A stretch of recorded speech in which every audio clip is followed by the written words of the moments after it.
내 귀 안에서 딱 하고 소리가 들린다. 그러면 첫 번째로 턱관절 질환을 의심해 봐야 돼요.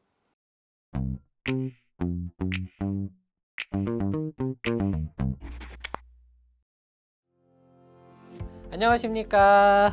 포바즈 한의원 대표원장 박기현입니다. 우리 살다 보면은 갑자기 입을 벌리는데 아! 하고 아프던가 아니면 뚝 하고 딸깍하고 펑 하고 소리가 나던가 벌리다가 갑자기 안 벌어지는 질환이 생기는 경우가 많아요. 그걸 이제 턱관절 질환이라 합니다. 만약에 내가 사는데 불편함이 없으면은 집에서 스트레칭만 하셔도 충분히 좋아질 거고요. 너무 아프고 만성적이다 하시면 꼭 병원에 와서 치료를 받으셔야 합니다. 오늘은 기본적으로 내가 갑자기 턱이 아플 때 혹은 소리가 날 때 집에서 할 수 있는 방법에 대해서 이야기를 해볼까 합니다. 우선 턱관절 질환이 뭔지에 대해서 설명을 해볼게요. 턱에서 소리가 나고 아프고 벌어지지 않는 질환을 턱관절 질환이라고 합니다. 우리가 턱이 자연스럽게 위아래만 움직이는 걸로 생각이 되잖아요. 사실상 턱은 디스크라는 조직에서 딱 하고 걸쳐 있어요. 그러다 보니까 우리가 고개를 옆으로 이렇게 돌리면은 왼쪽 턱이 좁아지고 반대로 오른쪽으로 이렇게 돌리면 오른쪽 턱이 좁아집니다. 그리고 중력의 영향에 따라서 하면서 압박도 많이 받고 결국에는 위아래가 아니라 왼쪽 오른쪽 슬라이딩, 앞쪽으로 나갔다가 뒤로 빠졌다가를 반복하게 됩니다. 그리고 우리가 항상 턱을 가만히 있는 것 같지만 이렇게 계속 침을 삼켜야 되고 말을 해야 되고 물을 마시고 대화를 하기 때문에 턱은 쉴 새 없이 움직이게 돼요. 턱관절 질환에서 가장 중요한 거는 턱관절 디스크입니다. 우리 턱이 있고 디스크가 하악을 받치고 있는 구조인데 디스크가 눌리면은 여기서 염증이 생기면서 통증을 유발해요. 그리고 턱이 나왔다가 들어갔다 나왔다 들어갔다 할 때 디스크가 따라서 움직여야 되는데 디스크는 가만히 있는데 턱만 먼저 나와버리면 입을 벌리는 과정에서 딱 하고 소리가 나고 다물려고 그러는데 디스크가 압박을 하고 있으면 다물어지지가 않고 이런 게 반복되는 겁니다. 그럼 언제 병원에 와야 되냐 혹은 내가 턱관절 질환이 맞냐 판단하는 방법을 여러 가지 방법이 있는데 딱 두 가지만 얘기를 해볼까 해요. 첫 번째로는 내 귀에 새끼손가락을 이렇게 집어넣는 거예요. 밖에 소리가 안 들릴 정도로 꽉 할 필요는 없고 가볍게 딱 집어넣은 상태로 입을 아 하고 벌려보는 겁니다. 이렇게 할 때 내 새끼손가락에서 뼈가 닿는 느낌이 든다 혹은 내 귀 안에서 딱 하고 소리가 들린다. 그러면 첫 번째로 턱관절 질환을 의심해 봐야 돼요.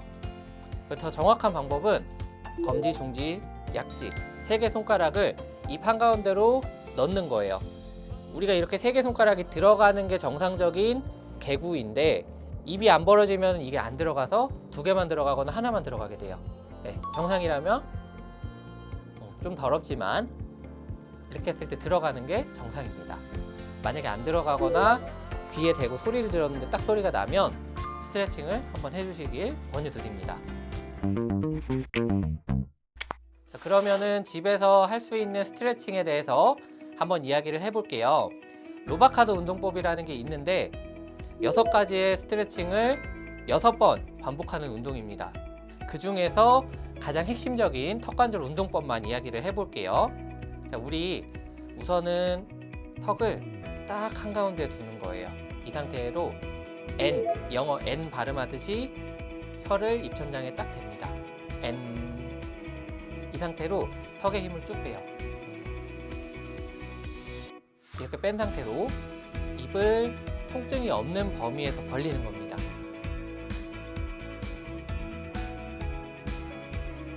정상이라면 저처럼 벌어지지만 아프면은 벌어지지 않거나 혹은 딱 하고 소리가 나요.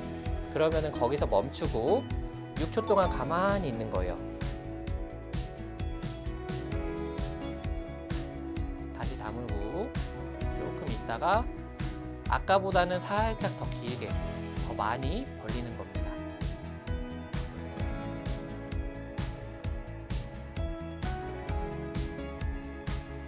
다시 다물고 이제는 더 많이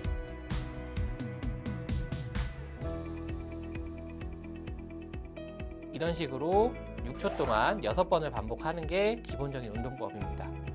내가 하다가 절대 딱 소리가 나거나 아프다 하시면은 그 이상 벌리시면 안 돼요. 우리가 한 걸음 한 걸음 점차 벌리려고 해야지 갑자기 하고 벌려버리면은 더 아프게 됩니다.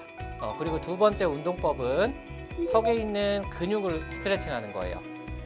우리 턱은 결국에는 뼈가 디스크에 걸쳐 있고 근육들이 지지하고 있기 때문에 턱을 잡아주는 근육들을 스트레칭 해주면 너무 좋아요.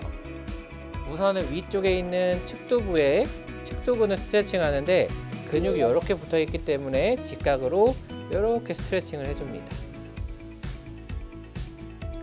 그리고 우리 자꾸 씹을 때마다 교근, 뺨에 이렇게 근육이 압박을 하고 있기 때문에 이런 데들로 스트레칭을 해줘요. 그리고 마지막으로 디스크가 벌리다 보면 한쪽으로 딱 하고 빠지는 경우가 많아서 내가 왼쪽이 아프다 라고 하면은 왼쪽에 있는 디스크를 손가락으로 이렇게 눌리고 자연스럽게 한가운데서만 움직일 수 있게 만드는 거예요. 근데 아픈 사람들은 이렇게 하다 보면 턱이 왼쪽으로 빠지거든요. 그러면 안 빠지게 누르면서 안 빠지는 딱 그 정도에서만 6초를 버티는 겁니다. 이거를 6번 반복하시면 됩니다. 네, 지금까지 턱관절에 대한 자가 진단법하고 운동법에 대해서 설명을 했습니다. 턱관절이 아픈 분들한테 도움이 되셨으면 좋겠습니다. 긴 영상 시청해 주셔서 감사합니다. 다음 영상으로 찾아뵙겠습니다.